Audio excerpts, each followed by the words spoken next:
so. In other words, Muslims don't deny the crucifixion.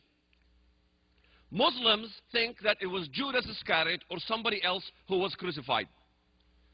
No one denies the crucifixion. The crucifixion is a historic reality. The question becomes, is who are you putting on that cross?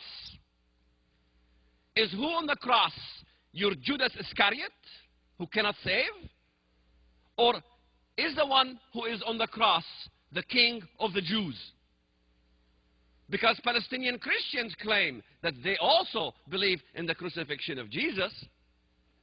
But the question is, who did they place on that cross? They placed on the cross is a Palestinian revolutionist. Hanan Ashrawi used to say, Jesus was a Palestinian revolutionist from my country. Many of the Palestinian Christian websites depict Jesus on the cross with barbed wires, and he had refugee camps surrounding him because he came to liberate the Palestinians from the evil Zionists.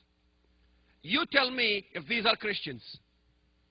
Because the Antichrist wants to also divide that land we call Israel. He wants to divide the land, it's very clear. He divides the land for gain. So I argue always with my Christian Arabs, if you want to divide the land of Israel, and the Antichrist wants to divide the land of Israel, and Christ condemns the division of the land of Israel, which side are you on? You cannot be on the side of Christ and on the side of Antichrist both at the same time. It doesn't work. You have to make a choice.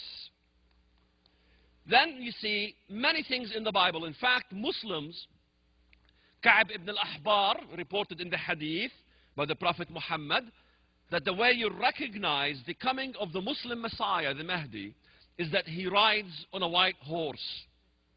Who rides on a white horse? No. In the book of Revelation, the rider of the white horse is the Antichrist who brings false peace. In fact, they refer to the book of Revelation of the Christians to say our Mahdi is in the Christian book. He is the rider of the white horse in the book of Revelation. Everything was in reverse.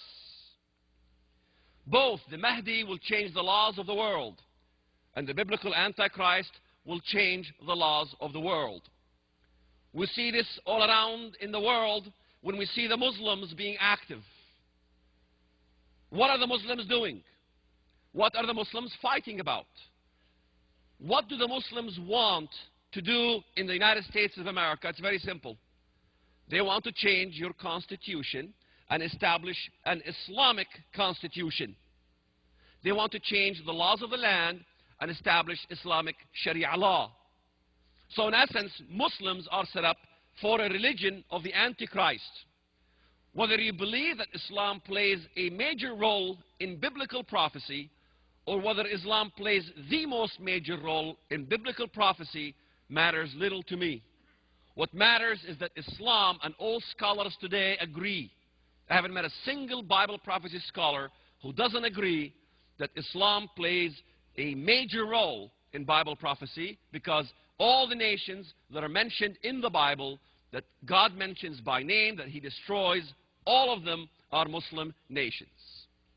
In fact, both the Mahdi and the Antichrist will advance against the strongest of nations with the name of a foreign god. And that is in the book of Daniel, chapter 11. And I hope you brought your Bibles. Do not leave without your Stinger missile.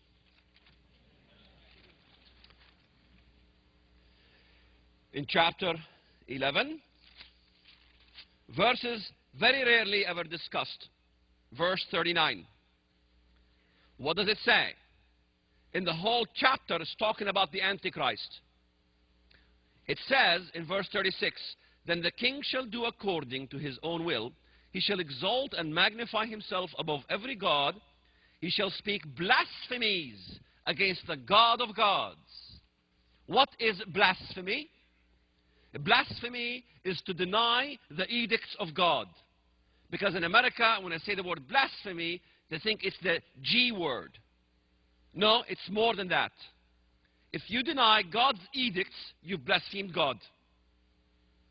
If you deny God's ordinances that He ordained, you blaspheme God.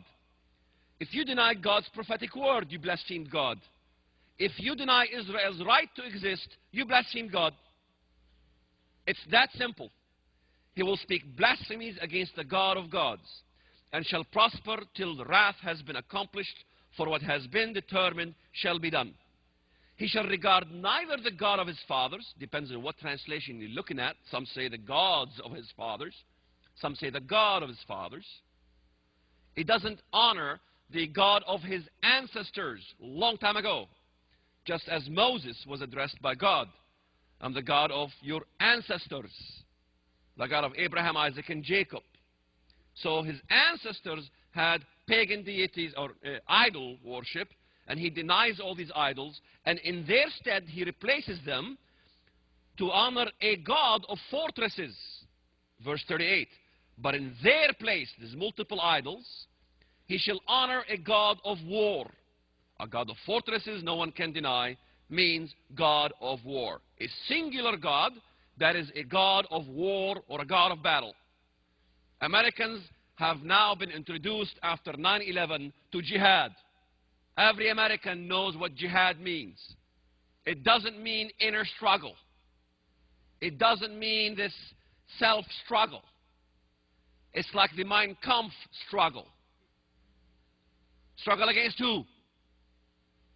Struggle against the Jews, struggle against the Christians. Today it's a struggle against the West. Why? Because the Prophet of Islam said, I have been ordered to fight until all nations say there is no God but Allah and Muhammad is his messenger. I have been ordered to fight in battle all the nations. And look what it says. Thus he shall act against the strongest fortresses with a foreign God. Think about that. He acts against the strongest of fortresses. Strongest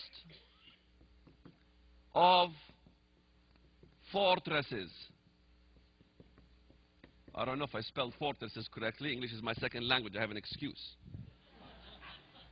Who is the strongest of all fortresses in the world today? No one can deny it. You whipped the Japanese, you whipped the Russians, you're the strongest of all fortresses in the whole world. He will declare war against America. So if Antichrist rules America and rules the whole world, why is it saying that he declares war against the strongest armies, the strongest nations of the world? What else does that mean? That also means that the Antichrist is not the strongest nation in the world. In fact, Osama bin Laden, Ahmadinejad already declared war on America and Israel. And are they stronger than America? The United States of America can squish these countries like a worm. They can squish Hezbollah like a worm. Not a problem. So it doesn't say that the Antichrist rules the whole world. He declares war against the strongest of all nations. Then he will divide the land for gain. So he advances on the strongest nations as to advance. It says advances this God. He advances his God, this foreign God, by the means of war. And that's exactly what the Muslims are doing. Islam is a system of Antichrist because it does want to change the times and it does want to change the laws and it denies the right for women because it's very clear. He will not honor the desire of women. Western interpreters say the desire of women to bring forth the Messiah, so he doesn't honor the Messiah, who is the desire of every woman. And I've asked that question in America, and I've broken the Guinness Book of Records on no woman raising her hands when I asked the question. Is there any woman here desiring to bring forth, to produce a child, the Messiah? Anybody? I mean, there's one in every crowd. Usually the guys, the gals know that not to raise their hands. Sometimes you ask questions, it's usually a guy that raises his hand. As I always say, man thinks he's smart, but woman is smarter. So what is that with that old